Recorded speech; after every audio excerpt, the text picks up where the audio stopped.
Some added takeaways from week 11. Georgia just kind of went to Starkville and found out Brandon Walker was there, and that was all she wrote for Mississippi State. They're not going to win a game with Brandon Walker in attendance. Everyone knows that. Jeff Lebby probably knows it. But it brings notoriety.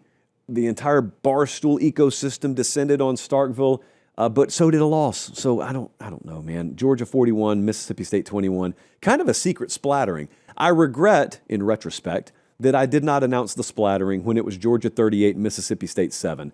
Georgia went over 300 yards on the ground. Just all-out assault on the ground. Gunnar Stockton, for all the rushing success yesterday, if you watch him now, I saw our buddy Jake Rowe make this point, and I thought it was a really good point. When you watch Gunnar Stockton now versus early in the year, he's so much more quick and decisive with the ball, which is what you hope to see with first-year starters at quarterback. Like the best programs tend to have their guys continue to slowly, sort of maybe in a linear way, just scale. Sometimes it's accuracy, sometimes it's completion percentage, sometimes it's decision making. Like whatever that little hole in your game is, just shrink the hole. And I think Gunnar Stockton has done that quite favorably, immunity. So Georgia looked really good. And that had, look, again, I don't want to gloss this over just because they handled business. That was a dangerous spot for them. They were coming off the Florida game, emotional last-minute win. They go on the road right before Texas comes to town.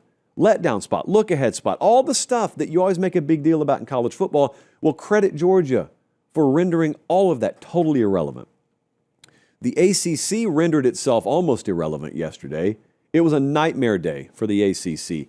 So Wake Forest beat Virginia 16-9. Cal beat Louisville in overtime, 29-26. UConn beat Duke. Two of those were on the Ramen Noodle Express. I think UConn was one of our best bets. Yes, they were. 37-34. Jim Moore Jr. just kind of quietly getting the job done at UConn, not hearing his name mentioned in coaching searches. I assume there's a reason. Some places care more about things than just winning.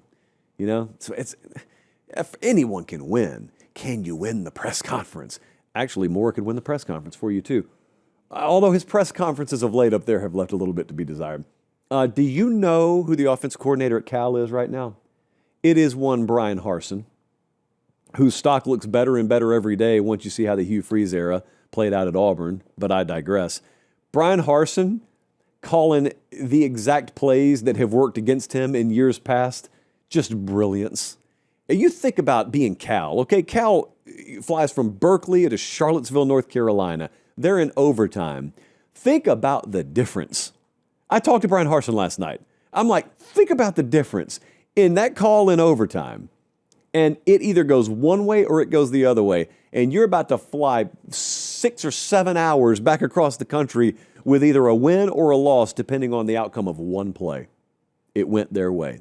So what's happening in the ACC now? Well, the picture is anyone's guess. I have no clue what's going to happen in the ACC. There are 5 teams with one conference loss, and none of them look all that great.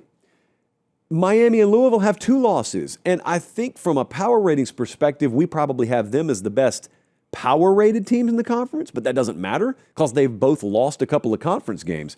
So here's what's happening. SMU and Louisville are going to play each other. Pitt and Georgia Tech play each other. Pitt also plays Miami. Virginia plays Duke. So yeah, to a certain extent, this will sort itself out. But I think right now, Georgia Tech's got the best odds to win the league title, and Duke is number 2. Duke is, Jesse, are they a 3 or a 4-loss team? They're a 4-loss team right now, but only one of those losses is in conference. Virginia has 2 losses to conference teams, but only one of those is a conference loss. It's a mess. It's a complete mess. And somehow, some way, a conference champion will emerge. We'll talk more about that later. Vanderbilt beat Auburn, and there are some paper popper stats here. 45-38. We were flying back into Nashville last night. We flew right over Commodore Stadium, and I'm looking down thinking to myself, is that 38 on the board for Auburn? Answer, yes. Did they just lose anyway? Answer, yes. Cole Kublik with one of the stats of the year here. Vanderbilt is now 1-170 all-time when allowing 38 points or more. What? Cornelius Vanderbilt himself was alive the last time that happened. DJ Durkin, defensive coordinator, takes over the team, and they suddenly catch fire offensively, but can't stop anything defensively. Vanderbilt is the most sneaky playoff contender right now.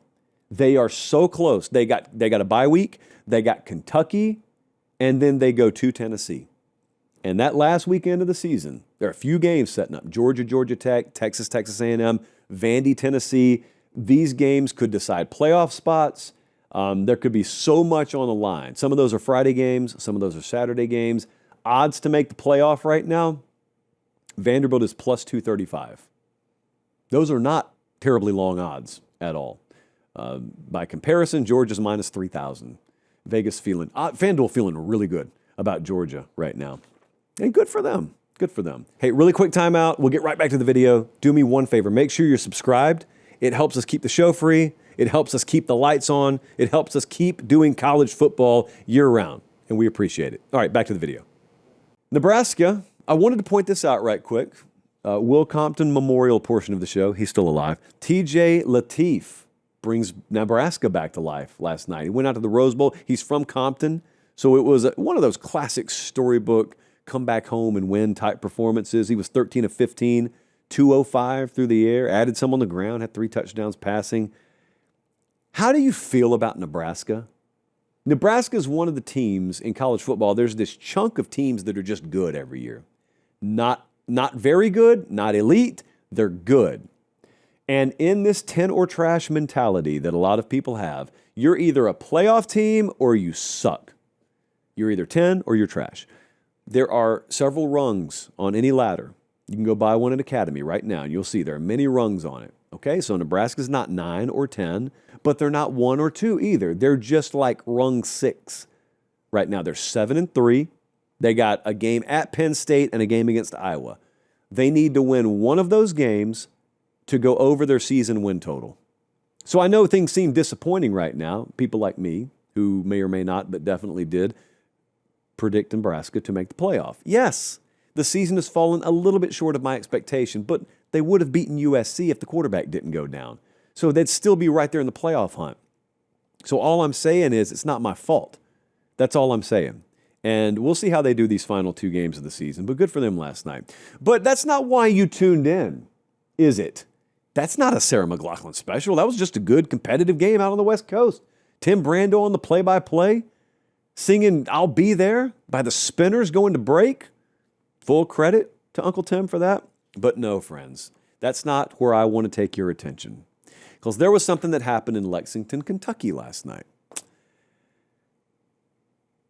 I don't know what you thought was going to happen when Florida went to play Kentucky. Florida was favored by 3.5 in the game. So, you're thinking it could be a close game, right? We thought we would get a close game. Instead, what we got is this week's Sarah McLachlan special. Kentucky 38, Florida 7. What I'm about to say could actually be the title of a Sarah McLachlan song. It could be called Kentucky Didn't Punt. Because Kentucky didn't punt. DJ Lagway got benched in the game after 3 more interceptions. No Florida wide receiver went over 30 yards. Florida's longest drive was 35 yards. I have here the shocking Florida drive chart. Goes a little something like this. These are the lyrics. Interception, punt, touchdown of 13 yards. That's how long the drive was. This is when it really gets bad. Fumble, 3 and out, interception, halftime, adjustments. Punt, turnover on downs. That's the end of the game. Mark Stoops owns Florida. He doesn't need to take the job. He already owns Florida. He is 4-1 in his last 5. And stat of the evening, earmuffs in Gainesville. This was Kentucky's biggest margin of victory over the Gators since the 1950s. They watched the game in black and white. Florida heads back to Gainesville, black and blue. They are the Sarah McLachlan special for Week 11. It brings me no joy.